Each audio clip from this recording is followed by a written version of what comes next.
Hey guys, God bless. Welcome back to my channel. I am Charlene and let's talk about verse mapping.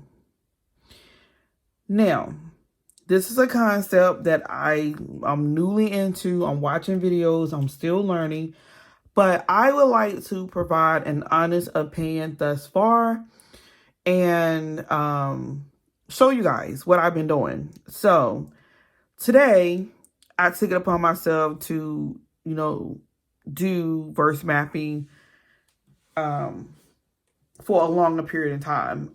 Yesterday or the day before, I can't remember which day, I actually decided to verse map a verse like I see most people do. This is what I gathered from my own personal experience.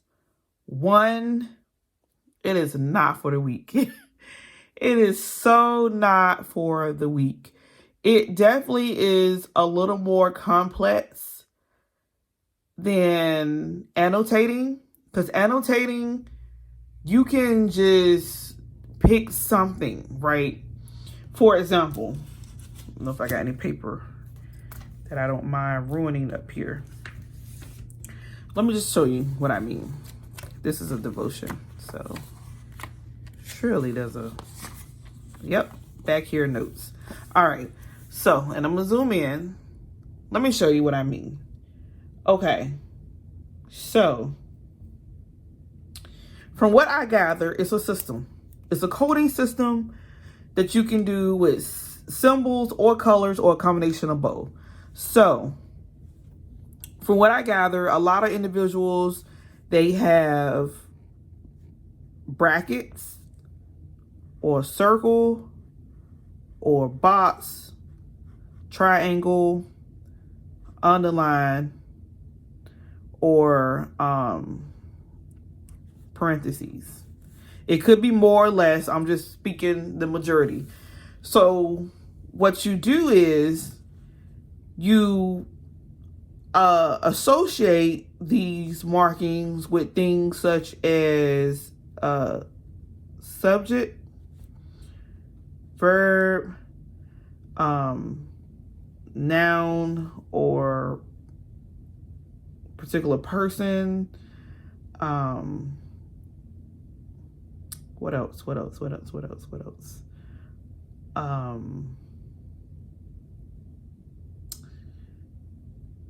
Or something that's just generally important, right? So you pick your shape and you associate it with one of these or more than one of these. And then you can arrow it out for things such as the definition of the word, the Greek or Hebrew. What's the other word I'm looking for? I can't even think. Not simile, metaphor. What's the word where it is different variations of that word? I cannot think right now. I've been out of school way too long, but that, or what's something else? Commentary. Like you can sing out a commentary on that particular verse or matter. But you get the point. So it's like building a study guide within the Bible itself, like your own personal, when I see this, I know this means that. So that's what I gathered. And it's a way to kind of explore and go a step beyond just generally reading and studying God's word. So really just building that mind with the whole picture beyond what's here. And kind of taking like your exterior resources and add them all in one place. That's like the bottom line, right? So, for example, what I have here, I have what I started to do, rather, because it got, like I said, I just end up saying, okay, I don't even know anymore. Okay, this is a system I used the other day, which was audience, subjects, my audience or the persons or people or the main person was circled. The subjects were the brackets. And then others involved in the matter or situation, it will be underlined, which I quickly realized it didn't really make sense. So today I did people circle, keywords underline, verbs, adverbs, adjectives, brackets. And again, I end up saying, you know what, these two can be interchangeable. So I don't know if I can do that either, because it ended up looking like this, which doesn't look bad because I can still come on a page and say, okay, God, Most High, Lord, world. But then I quickly came to this conclusion. And I'm just going to show you guys. When I come on this page, I still single out God, He, ruler, Mount Zion, holy. Like certain words still stick out to me without bunching up per se. Now I could create a cleaner system, which I'm thinking about doing, where maybe not the circle, but underlining keywords, which I've sort of kind of done it already anyway in a particular Bible. Let me just show you. Because like I said, I came to the conclusion if I stay stubborn and keep at the same rate I'm going, then I'm going to have all my Bibles looking the exact same way, and that's not what I want. So here's what I did in this particular Bible when I was studying 1 John. I literally just underlined keywords from the text. And then in another incident, I underlined over here. Either or, doesn't matter.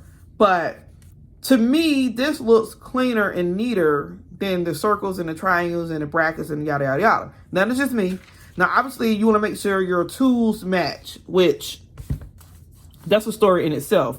Because I was using a fine point watercolor marker pen here. These I got from 5 and Below, which they're all right. Don't get me wrong. Like, if I'm going to use anything, I would definitely rather use these or the fine tip, felt tip pens or whatever. But definitely something as small as possible so that it doesn't ruin the words here and it's still readable. That's my main thing. Like, I want to be able to look down and be able to read this no matter what. And that, my friend, can become an issue because I learned when I first started out this morning. Let me come out a little bit. Yeah. Using black ink, no. Like, this is simple enough. But again, when you're doing something like Psalms, everything is kind of bunched up together anyway. So me just looking down like this is like I got a bunch of ones down there and a bunch of circles. Doesn't look like anything at all. No system, no anything. So I'm like, okay. So now I need a designated Bible that I wouldn't mind exploring options and doing this. Because right now, I'm not comfortable using any of the ones that I have. And even my older Bibles, I just feel like I'm going to ruin it. I need to get myself together. But if you have any ideas in reference to verse mapping, please let me know. But right now, I don't see how this will be something that benefits me. It's kind of somewhat, it looks busy and it looks important.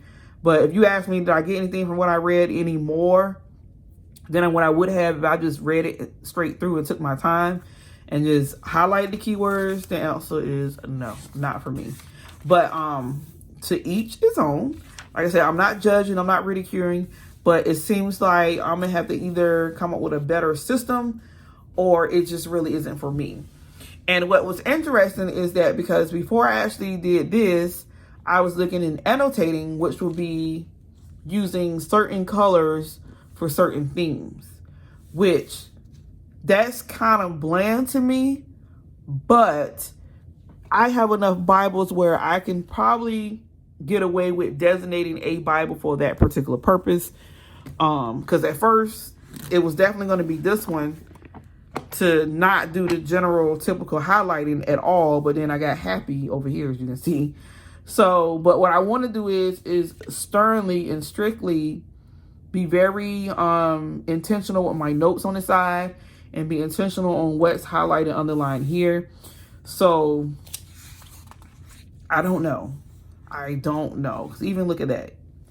when I do a lot of short stops, if I don't have a decent highlighter, it's just gonna bleed through a lot too. That's another thing, because when you're just going straight across, the ink is more likely to even out versus the short stop markings on the other side, depending on your markers or whatever. But this other system I stumbled across of is highlighting in different colors, not based on the theme or anything, but just out of the aesthetic of it. I'm loving that, actually. Like, just picking 3 colors and just, you know, writing things out like in an annotating way. I'm feeling that. But anyway, again, you guys tell me what you think. If you have someone that you would like to refer me to watch on here on YouTube and reference the verse mapping, please let me know, because right now it's like I had a desire to try it because, again, this year I just really want to go a step beyond my general studying and really know this stuff. And because I have a problem with my attention span and remembering stuff, I'm just looking for ways to help me better do that. And I'm a lost cause right now. I'm willing, but the flesh ain't doing right. So comment down below. What are your thoughts on verse mapping? Do you do it? How often do you do it? Do you do chapter, verse? How do you do it? When do you do it? Where do you do it? I even want to know what Bible you're using. Thank you. I love you guys. God bless. Take care. Bye.